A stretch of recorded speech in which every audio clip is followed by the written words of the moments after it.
Okay, so we are day 3 with no power, no internet, no anything. We do have lights because we have a generator, thank God.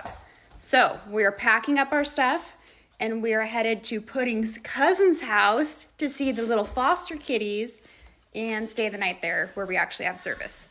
So stay tuned. Okay, and just like that, we are at a new house with power and internet, and it's amazing. And most importantly, this is cat heaven. Wait till you see this place. Hold on. Ugh. There is no better cat owner than my niece and her boyfriend. I'm telling you, they have like everything. So Pudding is going to be in heaven. Except